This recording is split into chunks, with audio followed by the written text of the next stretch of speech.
ଯେକୌଣସି ତୁମେ ଯଦି କୌଣସି ବାହାର କଣ୍ଟ୍ରି ଯାଉଛ ନା ତ ନିଜକୁ ଜେଣ୍ଟଲ ପୋଲାଇଟ୍ ୱେରେ ଏମିତି ପ୍ରଦର୍ଶନ କର ଯେମିତି ତାଙ୍କର ଗୋଟେ ଇମେଜ୍ ଯେଉଁଟା ଥାଏ ଆମର ଇଣ୍ଡିଆନ୍ କଲଚର ଇଣ୍ଡିଆନ୍ ଲୋକଙ୍କ ଉପରେ ସେଟା ଗୋଟେ ଚେଞ୍ଜ ହେଇଯିବ। ସେମାନେ ତୁମେ ଯୁଆଡ଼େ ରାସ୍ତାରେ ଯିବ ନା ଡଷ୍ଟବିନ୍ ଗୋଟେ ବୋଲି ପାଇବ ନାହିଁ ହେଲା।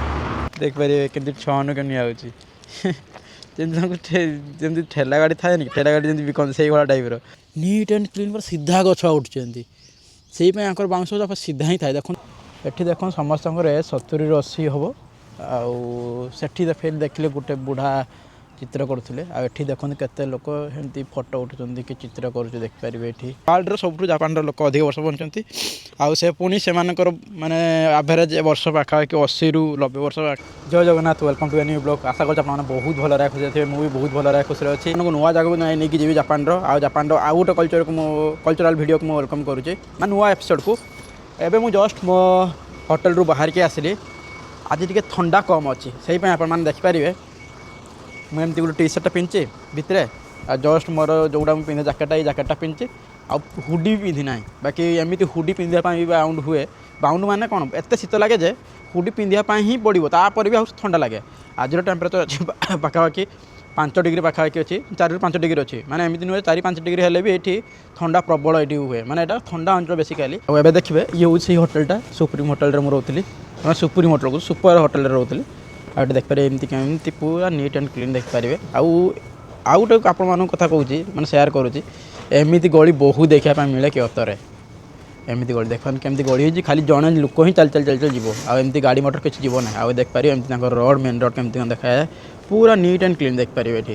ଆଉ ଦେଖିପାରିବେ ଏମିତି ଘର ସବୁ ଗୋଟେ ଅଛି।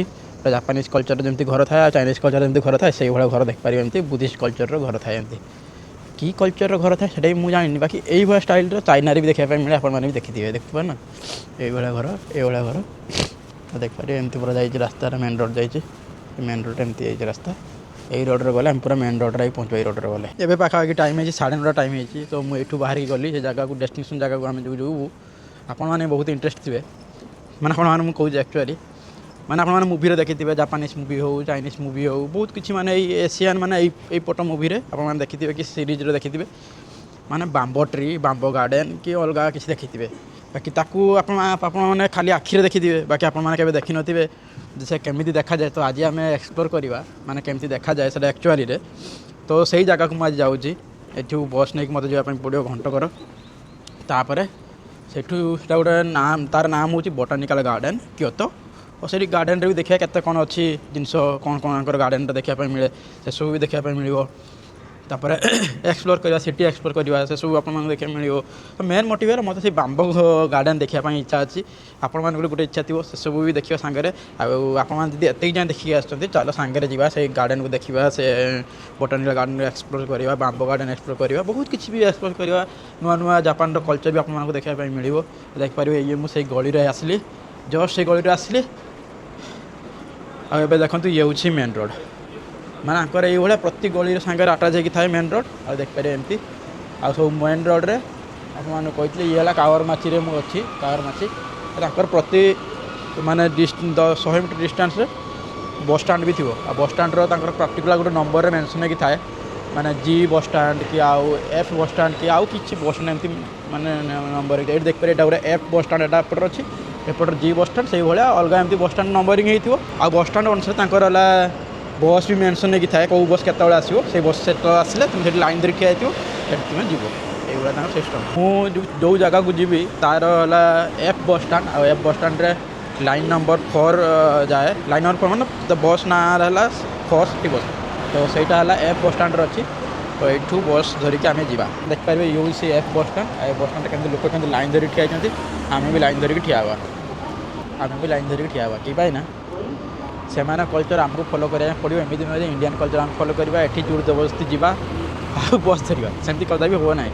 ଯେକୌଣସି ତୁମେ ଯଦି କୌଣସି ବାହାର କଣ୍ଟ୍ରି ଯାଉଛ ନା ତ ନିଜକୁ ଜେଣ୍ଟଲ ପୋଲାଇଟ୍ ୱେରେ ଏମିତି ପ୍ରଦର୍ଶନ କର ଯେମିତି ତାଙ୍କର ଗୋଟେ ଇମେଜ୍ ଯେଉଁଟା ଥାଏ ଆମର ଇଣ୍ଡିଆନ୍ କଲଚର ଇଣ୍ଡିଆନ୍ ଲୋକଙ୍କ ଉପରେ ସେ ଟୋଟାଲ୍ ଚେଞ୍ଜ ହେଇଯିବ। ସେମାନେ ଭାବିବେ ଯେ ଇଣ୍ଡିଆରେ ବି ଲୋକ ଏମିତି ଅଛନ୍ତି। ତ ସେମାନେ ଗୋଟେ କ୍ୟୁରିଓସିଟି ଆସିବ ଯେ ଇଣ୍ଡିଆନ୍ ଲୋକଙ୍କ ବିଷୟରେ ଜାଣିବା ପାଇଁ କି ଇଣ୍ଡିଆକୁ ଭିଜିଟ୍ କରିବା ପାଇଁ। ତ ମୁଁ ଏଇଭଳିଆ ପ୍ରେଜେଣ୍ଟ କରେ। ଏମିତି ନୁହେଁ ଯେ ଇଣ୍ଡିଆର ଯେଉଁଭଳିଆ କଲଚର ସେଇଭଳିଆ ମୁଁ ପ୍ରେଜେଣ୍ଟ କରେ। ମୁଁ ଇଭିନ୍ ଇଣ୍ଡିଆରେ ଥିଲାବେଳେ ବି ରୁଲ୍ ରେଗୁଲେସନ୍ ମାନିବା ପାଇଁ ମୁଁ ଟ୍ରାଏ କରେ। ଆଉ ଏମିତି ମୁଁ ଏବେ କନସିୟସ୍ ବି ହେଇଗଲିଣି ମାନେ ଇଣ୍ଡିଆରେ ମୁଁ ଯୁଆଡ଼େ ବି ଟ୍ରାଭେଲ୍ କରେ ମାନେ ଅଳିଆ ଆବର୍ଜନା ବାହାରେ ପକାଇବା ପାଇଁ ବି ମୋତେ ଗୋଟେ ଇଏ ଗୋଟେ ଫିଲ୍ ହୁଏ ଗୋଟେ ସେଇଭଳିଆ ନା ମୁଁ ପକାଇବିନି ମାନେ ଏମିତି ଫିଲ୍ ହେଇଗଲାଣି ମୁଁ ବାହାରେ ଆସିକି ରହିଲା ପାଖରୁ ଗୋଟେ ଏଇଟା ଗୋଟେ ୱାନ୍ ଟାଇପ୍ ଅଫ୍ କ'ଣ ଶିଖିଲେ ଆପଣ ବାହାର ଦେଶରୁ ତ ସେଇଟା ମୁଁ କହିବି ଯେ ମୁଁ ବାହାର ଦେଶରୁ ଏଇଟା ଶିଖିଲି ମାନେ କେମିତି ନିଜ ଏନଭାରମେଣ୍ଟକୁ ପରିଷ୍କାର ପରିଚ୍ଛନ୍ନ ରଖିବି ଆଉ କେମିତି ମୋର ମାନେ ଚାରିପାଖ ଲୋକଙ୍କୁ ବିହେଭିଅର୍ ଜଣାଇବି ମୋର କାଇଣ୍ଡନେସ୍ ଜଣାଇବି ଭଲ ପାଇବା ଜଣାଇବି ମାନେ ସବୁ କିଛି ସ୍ପ୍ରେଡ୍ କରିବି ତ ଏଇଭଳିଆ ମୋର ହିଁ one type of mind change ହେଇଯାଇଛି ଯେଉଁଟା ଆପଣମାନଙ୍କୁ ଭଲ ବି ଲାଗିପାରେ ଆପଣମାନେ କହିପାରିବେ ଯେ ମୁଁ ଦେଖାଣିଆ କରୁଛି କିନ୍ତୁ ଦେଖାଣିଆ ନୁହେଁ ମୁଁ ମୋ ଅନୁସାରେ ଲାଇଫ୍ ଅନୁସାରେ ମୁଁ କରୁଛି ଚାଲ ବେଶିକି ମୁଁ କିଛି କହିବି ନାହିଁ ଚାଲ ବସ୍ରେ ଯିବା ବସିକି ଯିବା ବଟାନିକାଲ ଗାର୍ଡେନ୍।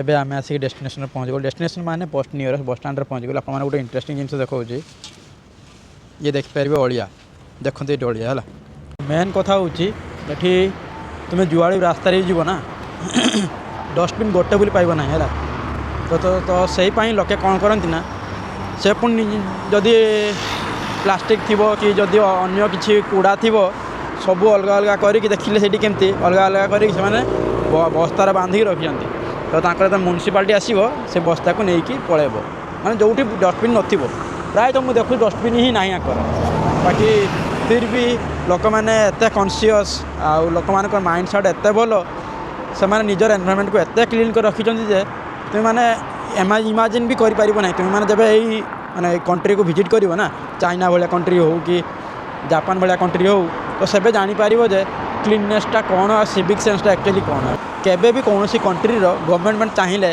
ଯେ ଏସବୁ କ୍ଲିନ୍ ହେଇଯିବ ତାର ମାନେ ନୁହେଁ ବାକି ଯଦି ଆମର ଲୋକମାନଙ୍କର ଚିନ୍ତାଧାରା ଚେଞ୍ଜ ହେବ ନା ସବୁ କିଛି ଚେଞ୍ଜ ହେଇପାରିବ ପସିବୁଲ୍ ହେଇପାରିବ କି ପାଇଁ ନା ଗୋଟେ ଛୋଟ ଛୋଟ ତୁମେ ଦେଖ ଯଦି ମୁଁ ଗୋଟେ ଚେଞ୍ଜ ହେଇଗଲି ଯଦି ମୁଁ କେଉଁ ସପୋଜ୍ ଗୋଟେ ଏକ୍ଜାମ୍ପଲ୍ ଦେଉଛି ସେମିତି ଆଉ ଜଣେ ଚେଞ୍ଜ ହେବ ସେମିତି ଆଉ ଜଣେ ଚେଞ୍ଜ ହେବ ଏମିତି ଚେଞ୍ଜ ହେଇକି ଯଦି ଆମର ଗୋଟେ ସୋସାଇଟି ଚେଞ୍ଜ ହେଇଗଲା ତ ଗୋଟେ ସୋସାଇଟି ଚେଞ୍ଜ ହେଲା ଗୋଟେ ସୋସାଇଟିର ଅଳିଆ ଆବର୍ଜନା ବାହାର ପଡ଼ିବ ନାହିଁ ତ ସେଇଭଳିଆ ଗୋଟେ ଗାଁ ଯଦି ଚେଞ୍ଜ ହେଇଗଲା ସେମିତି ଅଳିଆ ଆବର୍ଜନା ବାହାରେ ପଡ଼ିବ ନାହିଁ ସେମିତି ଭାବନ୍ତୁ ଗୋଟେ ସିଟି ଚେଞ୍ଜ ହେଇଗଲା ତାହେଲେ ଅଳିଆ ଆବର୍ଜନା ଆଉ ବାହାରେ ପଡ଼ିବ ନାହିଁ ତ ଏମିତି ଧୀରେ ଧୀରେ ଚେଞ୍ଜ ହୁଏ ଆକ୍ଚୁଆଲି ଆଉ ଏମିତି ତୁମେ ଯଦି କହିବ ଆମର ଯଦି ଯିଏ ସରକାର ଯଦି ପୁରା ବାଉଣ୍ଡ ରେଷ୍ଟ୍ରିକ୍ସନ୍ ଲଗାଇବେ ତେବେ ଯାଇକି ଅଳିଆ ଆବର୍ଜନା ଚେଞ୍ଜ ହେବ ସେଇଟା କଦାପି ହେଇପାରିବ ନାହିଁ କି ପାଇଁ ନା ସରକାର ଯେତେ ଚାହିଁଲେ ବି ମାନେ ସାଧାରଣ ଜନତା ଲୋକ ମାନେ ଟୋଟାଲି ସେମାନେ ନିଜର କମ୍ଫର୍ଟେବଲ୍କୁ ଚାହାନ୍ତି ଯାହା ବି ଅଳିଆ ଆବର୍ଜନା ପଡ଼େ ଯେଉଁଠି ପାଇଲେ ଫିଙ୍ଗିଦେଲେ ସେମାନେ ସେଇଟା ସବୁବେଳେ ଚାହାନ୍ତି ସେମାନେ କେବେ ଚାହାନ୍ତିନି ଯେ ଅଳିଆ ଆବର୍ଜନା ନେଇକି ଠିକ୍ ଭାବରେ ଡଷ୍ଟବିନ୍ ନେଇକି ପକାଇବେ ସେତିକି ବି ତାଙ୍କ ଦ୍ୱାରା ହୁଏ ନାହିଁ ତ ଏଇଟା ଆକ୍ଚୁଆଲି ବିଗ୍ ଡିଫରେନ୍ସ ମାନେ ଆମ ଦେଶର କଣ୍ଟ୍ରିର ଲୋକମାନଙ୍କର ଆଉ ଚାଇନା ଆଉ ଜାପାନ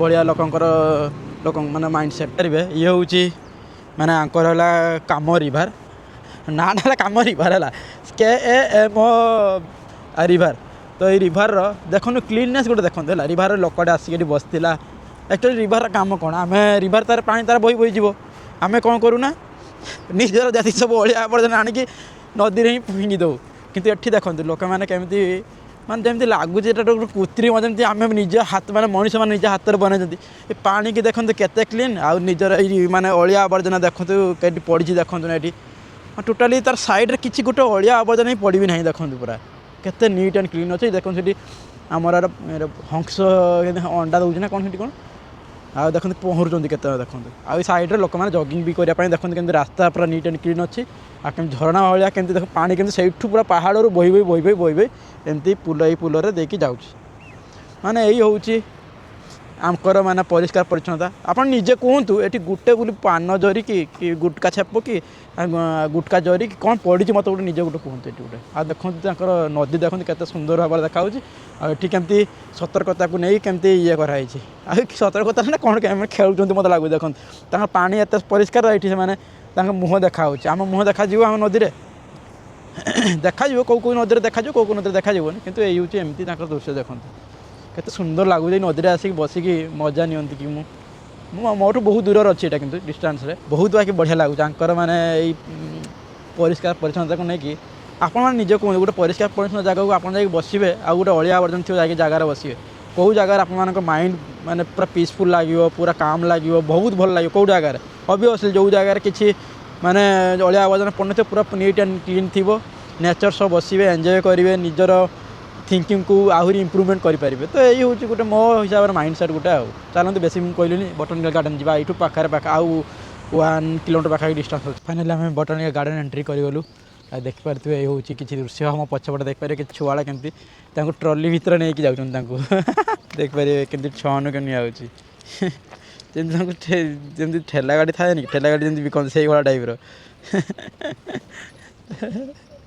कि खुशी छुआनकर देखिपारे जो बरफ पड़ता बरफ एज मेल्ट भी हो सारी तो भावनी के ठंडा अच्छी देखो ये बरफ एम मेचा पड़ी आई देखिए केम दृश्य केम देखा बटानिकल गार्डन मैंने ठंडारू भावी नियंतु केते जोर ठंडा हो बरफ भी एजाए मेल्ट भी करनी सेपटे बरफ पड़ी मान जो दिन यहाँ माने जो दिन यहाँ स्नोफल होता के सुंदर देखा पूरा बरफ पूरा पड़ी थी गछ उपर बरफ पड़ी अलग प्रकार नजारा थी मत लगुच माने बरफ जगह को जीव बुल मस्त लगे बाकी गोटे डिफिकल्टी ठंडाटा को सहवाई पड़ो माने गोटे कंफर्टेबल हिसाब से तुम किसी गोटे कर गोटे रेस्ट्रिक्शन गोटे थाए गोटे तो ये रोज गार्डन अच्छी अलग पूरा विभिन्न प्रकार गछ गछ अच्छी देखिए कौन कौन देखा मिलूँ इंटरेस्टिंग से आप देखी एमती नुहे तुमको रोज देख तुम रोज देख तुम गोटे कहन रोज देखा तुम जापान जाइए जोटा यूनिक जोटा आमर ना से जिन देखले गोटे भल लगे बाकी आम रोज गार्डन में पहुँचलु बाकी रोजर फूल ही ना आप देखिए ये हूँ रोज गार्डन सब डांट फांट सब रक अच्छी किंतु सब ये बढ़िया बढ़िया रोज भी बोधे फुटे बोधे देखिए विभिन्न प्रकार नाम सब नामकरण होकर अच्छी किंतु रोज फुटी नहांती आमर भाग्य ही खराब कौन करवा कहते भाग्य ही खराब आमर सब खाली ठेंगा भाया ठिया होकर अच्छा कि ना रोज ना कौ टाइम रोज फुटे के जानी आप कमेंट करें देखो केम देखा रोज जब फुटी था के सुंदर देखा जाता देखिपारे ये हूँ बांब जो गछ मैंने लगाती तार एक चारा एटा गोटा वन टाइप ऑफ देखिपारे केमती गछड़ा केमती लगे रखिंट तापर ये गछ तो बड़ हो जाए से ट्रांसफर कर दिखाते जो माने गोटे वन टाइप ऑफ गार्डन बनवाई चाहते कि प्रदर्शन करने चाहते आ देखो पूरा कुणी टाइप बाउंश गछ देखो पूरा कुणी टाइप देखो माने किसी लता ना ये ना आमर कौन बाउंश गचर मूल के ये थाए कंटा फंटा बाहर के किनिया पड़े बाकी ये देखो पूरा नीट एंड क्लीन पूरा सीधा गछ उठी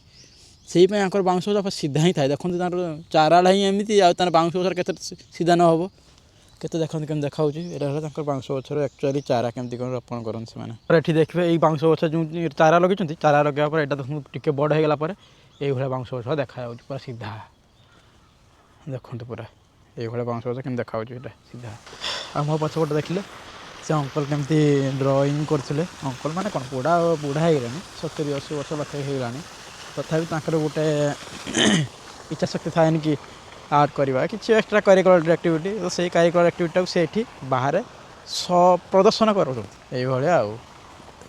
माने एठिका लोक बहुत कामिका बाकी एठिका लोक मुझे देखी बहुत कामिका मैं चाइनीज लोक जापानीज लोक एत कामिकिया से देश बहुत डेभलप सब वन टाइप ऑफ स्काम होगा मैं स्काम नुहे किए मत लगुच गूगल मैप्रे भूल फोटो अपलोड कर देछि तो मत जमा पड़ा बांब गछ बहुत बड़ बड़ किंतु एठी आसिक बुझला एठी मैंने चारा भाया कर बांब गछ अलग जगह लगाई आप देखा ये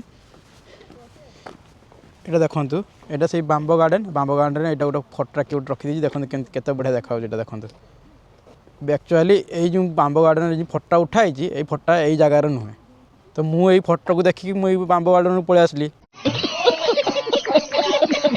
एक्चुअली लोकेशनटा हूँ आरश्यामा बांब फॉरेस्ट आ तार देखते फटो अच्छी वीडियो भी अच्छी यहाँ तार फटो देखिपारे या देखिपारे फटो केमती देखते ये फटो कौन कह लोक मैंने आजिकल भूल इम्प्रेशन देते आम आसिक जगार पहुँची गलु माने पाखापाखि यू डिस्टेंस हम 9 किलोमीटर डिस्टेंस हम एमती नुहे पाख आख होती पुणी यू मत घंटाकर जर्नी करी से जगह को जी कि आप मुझे कही माने बांब फॉरेस्ट देखे बोली तो एमती नुहे मु प्लान चेंज करदेवी तो आपण जी बांब गछ बुल बुलाक आसबि आउ देखा केमती कौन रोचे एक्सपेक्टेशन रियलिटी गोटे भार्सेस हो गोटे आई पिला सीधा स्कूल पलैब तार कौन जापानीज लैंग्वेज स्कूल मुझे एका ही जी देखिए एक्सप्लोर करके आसबि ए पाग हठात ना चेंज होगा खरा होता है देखिपारे टी काउलिया मेघुआ पाग होगा वर्षा हम मत लगुच ये देख समस्त 70-80 हम आउ से फिर देखिले गोटे बुढ़ा ଚିତ୍ର କରୁଥିଲେ। ଆଉ ଏଠି ଦେଖନ୍ତୁ କେତେ ଲୋକ ଏମିତି ଫଟୋ ଉଠୁଛନ୍ତି କି ଚିତ୍ର କରୁଛୁ ଦେଖିପାରିବେ ଏଠି। ମାନେ ସମସ୍ତଙ୍କର ନିଜର କାରିକୁଲାର ଆକ୍ଟିଭିଟି ସୋ କରୁଛନ୍ତି ଫଟୋ ଉଠାଇବାରେ କି ଚିତ୍ର କରିବାରେ। ଦେଖିପାରିବେ ସେ ଆଣ୍ଟି କେମିତି ଚିତ୍ର କରୁଛନ୍ତି ଏଠି, ସେଠି ବି ଦେଖିପାରିବେ ସେ ବୁଢ଼ା କେମିତି ଅଙ୍କଲ କେମିତି ଚିତ୍ର କରୁଛନ୍ତି। ମାନେ ଆଙ୍କଠୁ ମୁଁ ଭାବୁଛୁ ମୁଁ ଲେଜି ଭାବୁଛି ସତରେ। ସେମାନେ ଏତେ ବେଶୀ ଏଜ୍ରେ ଚିତ୍ର ଭିତ୍ର କରିକି ଦେଖ କେମିତି ଚେୟାରରେ ବସିବେ, ଗଳି ପଡ଼ିବ ଯଦି ମୁଁ ଜାଣିନି କେମିତି। ରେସପେକ୍ଟ ଦେବା କଥା ଆକ୍ଚୁଆଲି, କ'ଣ କହିବି କୁହନ୍ତୁ। ମାନେ ମୋଠି ବି ଏତେ ଗୋଟେ ଇନର୍ ଗୋଟେ ଥାଏନି ଗୋଟେ ଇନର୍ କ୍ରେଜ୍, ତ ସେଇଟା ହିଁ ମୋ ପାଖରେ ନାହିଁ। ଦେଖୁ ସେ ତାଙ୍କ ପାଖରେ ସେଇ କ୍ରେଜ୍ଟା ଅଛି। ମାନେ ଏଇ ହେଉଛି ଆକ୍ଚୁଆଲି ଜାପାନିଜ୍ ପିପୁଲଙ୍କର ହାର୍ଡ଼ୱାର୍କ। ଆଉ ଗୋଟେ ଥାଏନି କି ନା ମୁଁ ମରିବା ଯାଏଁ ବି କାମ କରିବି, ସେଇଟା ତାଙ୍କ ପାଖରେ ଗୋଟେ ୱିଲନେସ୍ଟା ପାୱାର ଗୋଟେ ଅଛି ଗୋଟେ ଆକ୍ଚୁଆଲି ଇନଭିଜିବୁଲ୍ ହିସାବରେ। ସବୁଆଡ଼େ ମୁଁ ଦେଖୁଛି ସମସ୍ତେ ଜଣେ ଜଣେ ସେମିତି ଧରିକି ଠିଆ ହେଇଛି। ସେପଟେ ଜଣେ ଭାଇ ଭାଇ ମାନେ ବୁଢ଼ା ଜଣେ ଠିଆ ହେଇକି ବସିଛି, ମାନେ ଚିତ୍ର କରୁଛି। ମାନେ କ'ଣ ସମସ୍ତେ କ'ଣ ଆର୍ଟିଷ୍ଟ ଏଇ ଦେଶର? ଦେଖନ୍ତୁ କେମିତି ଦେଖାହେଉଛି ଗାର୍ଡ଼େନ୍। ଏବେ ସବୁ ଟାଙ୍ଗରା ଭୂମି ଭଳିଆ ଦେଖାହେଉଛି। ଏସବୁ ଏପ୍ରିଲ ମାସରେ ପୁରା ଭର୍ତ୍ତି ହୋଇଯିବ ପତ୍ର ଫୁଲରେ, ପୁରା ମାନେ ଅଲଗା ପ୍ରକାର ଦେଖାଯିବ ସିନେରୀ ପୁରା। ଆପଣମାନେ ଯଦି ତାର ଫଟୋ ଦେଖିବେ ପୁରା ମସ୍ତ ପୁରା ଦେଖାଯିବ। ଆଉ ଦେଖିପାରିବେ କେମିତି ଗାର୍ଡ଼େନ୍ ହେଇଛି ଏଇଟା ଏଇଭଳିଆ। ଆମର ସେ ଓଡ଼ିଆ ଭାଇ ତାଙ୍କ ସାଙ୍ଗରେ କଥା ହେଉଛନ୍ତି, କ'ଣ ଚିତ୍ର କରୁଛ? ସିଏ ତା କହୁଛନ୍ତି ଏଇ ଯେଉଁ ଗଛଟା ନା ଏଇ ଗଛଟାରେ ଚିତ୍ର କରୁଛନ୍ତି, ଆଉ ଏମିତି ସବୁ ହେଇଯିବ ସେ ଚିତ୍ର କରୁଛନ୍ତି। ମାନେ ଦେଖନ୍ତୁ ସେ ରାଗୁ ବି ନାହିଁ ସେ ଲୋକ। ମାନେ ଆମର ଯଦି ଏମିତି ଲୋକ ଥିବେ ନା, ତୁମେ ଯାଇକି ତାକୁ ପଚାରିବ ଯେ ମଉସା ତୁମେ କ'ଣ କରୁଛ, ସେ ଭାଷା ଦୁଇଟା କହିଦେଇକି ପଠାଇଦେବ। ଆପଣମାନେ ଜାଣିଛନ୍ତି ମାନେ ଜାପାନର ଲୋକ ଅଧିକ ବର୍ଷ ବଞ୍ଚନ୍ତି, ୱାର୍ଲଡ଼ର ସବୁଠୁ ଜାପାନର ଲୋକ ଅଧିକ ବର୍ଷ ବଞ୍ଚନ୍ତି। ଆଉ ସେ ପୁଣି ସେମାନଙ୍କର ମାନେ ଆଭରେଜ୍ ବର୍ଷ ପାଖାପାଖି 80ରୁ 90 ବର୍ଷ ପାଖାପାଖି ଆପଣମାନେ ଇଣ୍ଟରନେଟ୍ରେ ବି ଦେଖିଦେବେ। ତ ତା'ର ରାଜ କ'ଣ ପାଇଁ ଆପଣମାନେ ଏବେ ଦେଖିଲେ ରିସେଣ୍ଟଲି, ଏବେ ଆପଣମାନଙ୍କୁ ମୁଁ ସ୍କ୍ରିନ୍ରେ ଭିଡ଼ିଓ ମାନେ ଶୋ କରିଦେବି। ମାନେ ପ୍ରାୟ 70ରୁ 80 ବର୍ଷ ହେବ ଲୋକେ ଆସିକି ଏଇ ବଟାନିକାଲ୍ ଗାର୍ଡ଼େନ୍ରେ, ଏଇଟା ଗୋଟେ କିୟୋତୋ ତା'ର ଲୋକେସନ୍ଟା, ତ ବଟାନିକାଲ୍ ଗାର୍ଡ଼େନ୍ରେ ଆସିକି ସେମାନେ ଚିତ୍ର କରୁଛନ୍ତି, କିଏ ଆଉ କ'ଣ ଫଟୋ ଉଠୁଛନ୍ତି। ସୋ ବିଭିନ୍ନ ପ୍ରକାର କାରିକୁଲାର ଆକ୍ଟିଭିଟି ମ୍ୟାକ୍ସିମମ୍ ଏଜେଡ୍ ଲୋକମାନେ ଆସିକି ଏଇଠି ସବୁ କରୁଛନ୍ତି। ତ ଆମର ଜଣେ ଓଡ଼ିଆ ଭାଇ ଏଠି ରୁହନ୍ତି, ତ ତାଙ୍କ ନାଁ ଆପଣମାନେ ଅବଭିୟସ୍ଲି ଜାଣିଥିବେ। ସିଏ ହେଉଛି ଇଏ ଅମ୍ଳାନ। ତ ସିଏ ଇଏ ଜାପାନିଜ୍ ଜାଣିଛି, ତ ସିଏ ଯାଇକି ସେ ବୁଢ଼ାଙ୍କ ସାଙ୍ଗରେ କଥା ହେଲେ, ମାନେ ସେ ଯେଉଁ ବୟସ୍କ ଲୋକ ଯିଏ ଚିତ୍ର କରୁଥିଲେ, ଯେ ତୁମେ 80 ବର୍ଷ ହେଲାଣି, ତୁମେ ଘରେ ରେଷ୍ଟ ନ କରିକି ତୁମେ କି ପାଇଁ ଆସିକି ଏଇ ଗାର୍ଡ଼େନ୍ରେ ଚିତ୍ର କରୁଛ? ତ ତାଙ୍କର ଗୋଟେ ଆନ୍ସର୍ ଗୋଟେ ଅଜବ ଟାଇପ୍ର ଥିଲା, ଆପଣମାନେ ଶୁଣିବେ ଯଦି ଆଶ୍ଚର୍ଯ୍ୟ ହେଇଯିବେ। ସେ କ'ଣ କହିଲେ ଆକ୍ଚୁଆଲି? ସେ କହିଲେ ଯେ ଆମେ ଯେଉଁ ଚିତ୍ର କରିକି ଆସୁଛୁ, ହଁ ନା ଏମିତି ନୁହେଁ ଯେ ଆମେ ବହୁତ ଚିତ୍ରକାର ଲୋକ, ଏତେ ଆମକୁ ଜଣା ନାହିଁ, କିନ୍ତୁ ଚିତ୍ର ଏଇଥିପାଇଁ ବନେଇବାକୁ ଆସୁଛୁ ଯେ ଆମ ବ୍ରେନ୍ଟା ୟୁଜର୍ ହେଉଛି। ମାନେ ଆମ ଏଜ୍ ହେଇଗଲାଣି 80, ଆମକୁ 100 ପାର କରିବାର ଅଛି। ତ ସେଥିପାଇଁ ଆମେ ଯେତେବେଳେ କିଛି ଗୋଟେ ଡ୍ରଇଂ ବନାଉଛୁ, ଗୋଟେ ସିନେରୀର ବନେଇଲୁ, ସବୁ ଗଛର କଲର୍ ଅଲଗା, ସବୁ ପତ୍ରର କଲର୍ ଅଲଗା, ଯେଉଁ ମାଟିରେ ଶିଉଳି ଜମିଛି, ଆସମାନର ପ୍ୟାଚେସ୍ ବଗେରା, ତାଙ୍କର ସବୁ କଲର୍ ଅଲଗା ଅଲଗା ନା। ସେଇଟା ଆମେ ଯେତେବେଳେ ପ୍ରୋସେସ୍ କରୁଛୁ ଆମ ବ୍ରେନ୍, ଆମେ ସେଇ ଅନୁସାରେ ବ୍ରେନ୍ଟା ମାନେ ସବୁବେଳେ କାମରେ ଲାଗୁଛି। ଏମିତି ନାହିଁ ଯେ ଆମେ ତାକୁ ବନ୍ଦ କରିଦେଲୁ, ସଟ୍ଡାଉନ୍ କରିକି ରଖିଦେଲୁ, ସେମିତି ନାହିଁ। ଆଉ ତାପରେ ଆମେ ସବୁବେଳେ କ'ଣ ଚାଲାବୁଲା ରହିଲା, ଏନଭାୟରମେଣ୍ଟ ବି ଭଲ, ଖାଇବା ଭଲ। ସେଇଥିପାଇଁ ମାନେ ମୋଷ୍ଟ ଅଫ୍ ଦ ଜାପାନିଜ୍ 90-100 ପାର କରିଯାଉଛନ୍ତି। ସିଏ ନିଜେ 81, ତାଙ୍କ ଭଳିଆ 10ଟା ଲୋକ ଆହୁରି ବସିଥିଲେ। ମାନେ ଆପଣମାନେ ଇମାଜିନ୍ କରନ୍ତୁ, ମାନେ ସେ ମାନେ ଯିଏ ବୁଢ଼ା ଥିଲେ ସେ ପାଖାପାଖି ତାଙ୍କର ଏଜ୍ ଥିଲା 85, 81। ତ ସିଏ ବସିକି ଆମର ଯଦି ଇଣ୍ଡିଆନ୍ ଲୋକଙ୍କର 81 ଏଜ୍ ହେବ ନା, ଆମେ ନିଜେ କଲର୍ ଚେଞ୍ଜ ମାନେ କଲର୍ କେଟା କ'ଣ ଆମେ ଜାଣିପାରିବୁ ନାହିଁ। ଆମର ଆଖି ବି ଇଏ ହେଇଯାଇଥାଏ ସେତେବେଳେ, ଆଖି ଆମର କିଛି ଦେଖାଯିବନି। ଆପଣମାନେ ଜାଣିଥିବେ ମୋତିଆ ବିନ୍ଦୁ କି ଅନ୍ୟାନ୍ୟ ଏମିତି ବିଭିନ୍ନ ପ୍ରକାର ଆଖିର ରୋଗ ହୁଏ, କାନର ରୋଗ ହୁଏ। ତ ଏମାନଙ୍କର ଲୋକଙ୍କର ମାନେ ଆପଣମାନେ ଇମାଜିନ୍ କରିପାରିବେ ନାହିଁ। ତ ଏଇ ହେଉଛି actually difference between Japanese people versus all over the world. ତ ସେଇପାଇଁ ଜାପାନିଜ୍ ଲୋକ ଅଧିକ ବର୍ଷ ବଞ୍ଚନ୍ତି। ତ ଏବେ ମୁଁ ପାଖାପାଖି ମାନେ ସେଇ ଜାଗାରେ ପହଞ୍ଚି ଗଲିଣି, ଆରେସିଆ ବାମ୍ବୋ ଫରେଷ୍ଟ, ଯେଉଁଟା ଆପଣମାନଙ୍କୁ ମୋର ଦେଖିବାର ଥିଲା। ଆଉ ଘଣ୍ଟେକର ଜର୍ଣ୍ଣି କଲା ପରେ ମୁଁ ଆସିକି ସେଇ ଜାଗା ପାଖାପାଖି ପହଞ୍ଚି ଆସିଲିଣି। ବାକି ଗୋଟେ ଇଣ୍ଟରେଷ୍ଟିଂ ଜିନିଷ ଆପଣମାନଙ୍କୁ ଦେଖିବା ପାଇଁ ମୁଁ ଏଠି ଠିଆ ହେଇଗଲି, କି ପାଇଁ ନା ଆପଣମାନଙ୍କୁ ଜାପାନିଜ୍ କଲଚର୍ ମୋର ସେୟାର କରିବାର ମେନ୍ ମୋଟିଭ୍ ହେଲା। ଦେଖିବେ ଏଇ ରାସ୍ତାରେ ମୁଁ ଆସିଲି, ତ ଦେଖିପାରିବେ ଏଇଭଳିଆ ଆଙ୍କର ତ ଦେଖିବା ପାଇଁ ମିଳେ, ଆପଣମାନେ ଦେଖିଥିବେ ଏଇଭଳିଆ ଦେଖିବା ପାଇଁ ମିଳେ, ଲୋକଙ୍କୁ ସେମାନେ ନେଇକି ଯାଆନ୍ତି। ଆଉ ଏଠି ଦେଖନ୍ତୁ ଗୋଟେ କଲଚର୍ ଆଙ୍କର କେମିତି କ'ଣ ଶୋ କରିଛନ୍ତି। ଆର ନାମ କ'ଣ ଅଛି ଜାପାନିଜ୍ରେ ପୁରା ଲେଖା ହେଇଛି, ମୁଁ ଜାଣିନି। ଆଉ ଦେଖନ୍ତୁ ସମସ୍ତେ ପଥରର ତା'ର ମୂର୍ତ୍ତି ଭଳିଆ କରିଛନ୍ତି, ଆରେ ପୂଜା ବି କରନ୍ତି। ଦେଖିପାରିବେ ବୁଦ୍ଧଙ୍କର ବି ଇଏ ଅଛି, ବୁଦ୍ଧଙ୍କର ବୋଧେ ମୁଁ ଜାଣିନି ଆକ୍ଚୁଆଲି, ବୁଦ୍ଧଙ୍କର ମୋତେ ଲାଗୁଛି। ଆଉ ଦେଖନ୍ତୁ ପଥର କେମିତି କ'ଣ ପୁରା ସଜେଇକି ରଖିଛନ୍ତି ପୁରା ସେମିତି। ଆଉ ସେପଟେ ଦେଖିପାରିବେ ବୁଦ୍ଧଙ୍କର ଛୁଆ ବି ଅଛି ନା କ'ଣ, ସେଇଟା କ'ଣ ମୁଁ ବି ଜାଣିନି, କି ଜାଣିଥିବ ଏଠି କହିପାରିବେ। ବାକି ମୁଁ ଯଦି ଭୁଲ କହୁଥିବି ମୋତେ ପ୍ଲିଜ୍ କରେକ୍ଟ କରିବେ। ଦେଖିପାରିବେ ସେଠି ବୁଦ୍ଧଙ୍କର ଇଏ ଅଛି, ଏଠି କଇଁଚ ବି ଅଛି। ଆଉ ଦେଖିପାରିବେ କେମିତି ପଥରର ସବୁ କାରୁକାର୍ଯ୍ୟ ହେଇଛି।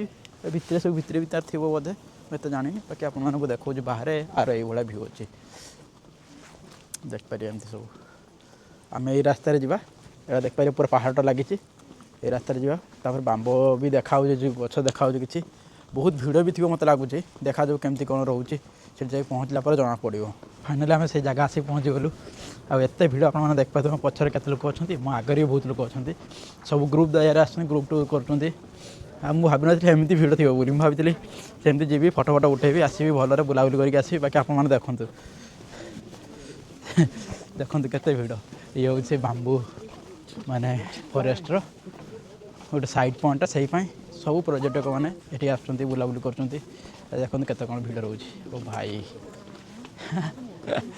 ମାନେ ଏକ୍ସପେକ୍ଟେସନ୍ ଭର୍ସେସ୍ ରିଆଲିଟି କ'ଣ କହିବା ଏଠି ଫଟୋ ଉଠାଇବା ପାଇଁ ମନା ଏଠି ଏଣ୍ଟ୍ରି କରିବା ପାଇଁ ଇଏ ଅଛି ଦେଖିପାରିବେ ଏଠି ଫଟୋଗ୍ରାଫି ପ୍ରଫିଟେଡ଼ ଏଣ୍ଟ୍ରି ବି ନାହିଁ ଆଉ ବାକି ଏଇଟାରେ ଏଣ୍ଟ୍ରି ଅଛି ଯେଉଁଟାରେ ଏଣ୍ଟ୍ରି ଅଛି ସେଇଠି ଦେଖ କେତେ ଲୋକ ଅଛନ୍ତି ଦେଖିପାରିବେ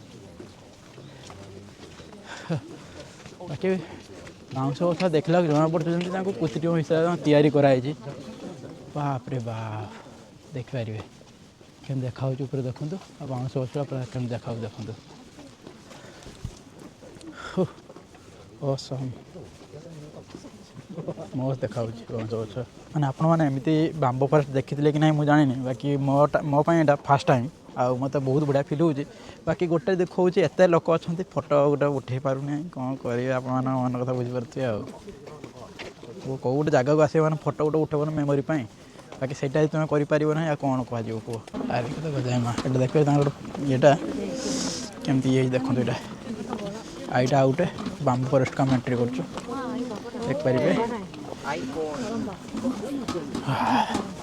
ବହୁତ ଥଣ୍ଡା ଇଏ ହେଉଛି ଆଉ ଗୋଟେ ବାମ୍ବୁ ଫରେଷ୍ଟ ଦେଖିପାରିବେ ଏମିତି ମୁଁ ଦେଖାହେଉଛି ଗୋଟେ ଇଭେଣ୍ଟ ହେଲା ଏଠି ମୁଁ ଯେତେ ଦେଖିଲି ସେ ଯେଉଁମାନେ ଯେଉଁ ନେଇକି ବୁଲୁନାହାନ୍ତି ସାଙ୍ଗରେ ତ ସେମାନଙ୍କୁ ପରମିଟ୍ ଅଛି ଆଉ ସେମାନେ ପାର୍ ଇଏ ରାଇଡ଼କୁ ନେଉଛନ୍ତି କେତେ ଟଙ୍କା ଜାଣିଛନ୍ତି ପାର୍ ରାଇଡ଼କୁ ନେଉଛନ୍ତି 4,000 5,000 ଏମିତି ନେଉଛନ୍ତି ମାନେ ୟାନ୍ ମାନେ ଆମର ଇଣ୍ଡିଆନ୍ ମନିରେ ପାଖାପାଖି 3,000 ପାଖାପାଖି ହେବ ମାନେ ଏତେ ଟଙ୍କା ଦେଇକି ଖାଲି ତାଙ୍କ ସାଙ୍ଗରେ ବସିକି ଯିବେ ଫଟୋ ଉଠାଇବା ପାଇଁ କ'ଣ କହିବି କୁହ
बांबू फरेस्ट सेठी बहुत इंटरेस्टिंग लगला किछटा मु ट्राई कली आपन भल लगी बोधे तो देखा जाओ कौन कौन अच्छी एक्सप्लोर करवा भावुँ जाओ पहाड़ उपर भी किसी अच्छी ट्रैकिंग फ्रैकिंग करने जा सारे बुल बुला आस एत आट गोटे आसू गोटे आम माने मयूरभंज भुवनेश्वर पुणी भुवनेश्वर आमर कोलकाता कोलकाता चाइना चाइना पुणी जापान तो जापान आसिक जब आम एक्सप्लोर न करवा आम आउ कौन पाए एत कष्ट करके एत आसिक पहुँचु तो चलो एक्सप्लोर कर कौन कौन अच्छी जो मैंने ब्लॉग को फास्ट टाइम देखुए प्लीज मत सब्सक्राइब करेंगे जदि मो वीडियो आपको भल लगुव प्लीज प्लीज दयाकोरी शेयर भी करेंगे आ कि भल पाइबा आप भी देवे एमती भल पाइबा दे चलतु आमती एंटरटेनमेंट भी कर चलती आमती नुआ नुआ कल्चर भी आम एक्सप्लोर करवा एमती नुआ नुआ आपको जानापी भी मिल जोटा पूरा ग्राउंड ट्रुथ माने मुझे देखिपे मुझे पूरा एका ट्राभेल करुँची नुआ नुआ जगह को जाऊँगी नुआ नुआ जिनस किसी एक्सप्लोर करुँची हुए तो आपको भल लगुव भावुची हूँ से पहाड़ बा तलकू एपटे माने लेफ्ट साइड थी बांबो पूरा फरेस्ट एपटर माने जाइए रास्ता जाइए मुझे जानी रास्ता कड़े जाइए बाकी चल आम एक्सप्लोर कर आम कौन हजिजु ना कौन आम पाखे सब मोबाइल अच्छी सब किसी अच्छी एमती नुहे आम हजिजु आसीचु एक्सप्लोर करने एक्सप्लोर करके ही जीव ये कि गाटा जापानीज कौन गोटे गाटा अच्छी देखिए गाँ भाया ये भी भेंडर मेसीन भी अच्छी देखिए बांबो फरेस्ट भी अच्छी राइट लेफ्ट साइड सीधा जाइए देखिए कुआड़े कौन जाइए ना आउ गोटे रास्ता सेपटे देखिए एक्सप्लोर करा एपटे गोटे भी आंब फरेस्ट भी अच्छे ये भी आड़ किसी लोक आस मत लगे सेपटे किसी गोटे जगह थी बुलाबुली करने देखिए गोटे कह गोटे प्राइवेट घरटा गोटे गाड़ी देखिपारे एमती हाँ ये हूँ बांबो फरेस्ट एपटे सीधा है कुआड़े मुझे जानी माने ये रास्ता गोटे थी आउ ये गोटे छोट गोटे गाड़ी थी ये पार्किंग भाया गोटे घर थी आउ ये गाम माने बाउंश गछ थी आउ ठीक ये पछकू थी पहाड़ ये पहाड़टा अच्छे माने लाइफ रे कौन दरकार एमती गोटे निछाटिया जगार गोटे घर थी खायापी दी घंटा मिलूब आ गाड़ी फाड़ी आउ एमती पूरा स्वच्छ एनवायरनमेंट थी लाइफ रे एतिकी ही मो लाइफ रे एतिकी ही दरकार आ मोर लाइफ रे किसी दरकार ना आ यही लाइफ रे एमती थी ना मो लाइफ बहुत खुशी रे मुझे जीवी एमती नुहे जे मो लाइफ रे मुझे 100टा लोक दरकार मो लाइफ रे गोटे लोक रही भी से जथेष्ट आपण मानकर पॉइंट कौन अच्छी ये हूँ से पहाड़ देखिपारे जस्ट पहाड़ लगी एमती आउ एनवायरनमेंट को देखते केते नीट एंड क्लीन अच्छे तो आप देखिले मैं जापान केमती बांबर फरेस्ट थिला मस्त थिला बढ़िया लगिला आहरी बेसी एक्सप्लोर करते भल लगी था आप देखिले मुझे सेपट को भूल पशि जाती से गोटे गाँ थिला से गाँव ब्लॉग भी मुझे कर सारी बहुत इंटरेस्टिंग अच्छे जोटा नेक्स्ट ब्लॉग आसो आप यही ब्लॉग को देखुए ना तो प्लीज वेट करिए मुझे रिक्वेस्ट करुँची नेक्स्ट ब्लॉग देखिए आपर इमेजिनेशन बाहर हो माने जापान गाँ केमती देखा जाए जापान गाँ एत कौन सतर डेभलप आप खाली नेक्स्ट ब्लॉग देखिए यही ब्लॉगटा भी आपड़ी भल लगी प्लीज यही ब्लॉग को निहाती शेयर करेंगे आप सांग सह आ कि मत भल पाइबे देवे तो चलते यही ब्लॉग को ये रखा मत ये पुणी ट्राभेल कराया पड़ो 2 घंटा पूरा सिटी को जावाई कौन करी एका आसत टाइम होलानी पाखापाखि 2:30 पाखापाखि टाइम होलानी मुझे खाइबी ना तो आपण किसी देखापी आपण किसी जापान कल्चर शेयर करने सब ये कष्ट करुँच बाकी देखा जाऊ सब ऊपर वाला ऊपर डिपेंडेंट करे बाकी मत तो भल लगुच एमती सब कल्चर शेयर करने जमा पड़ो आगू कौन हो मो लाइफ रे मु सब किसी तो हैंडल करके चली इवन मोर एजुकेशन लाइफ आउ ब्लॉगिंग लाइफ माने सोशल लाइफ तो चलो से सब किसी कहना ना रोचे जय Jagannath bye bye love you Tata.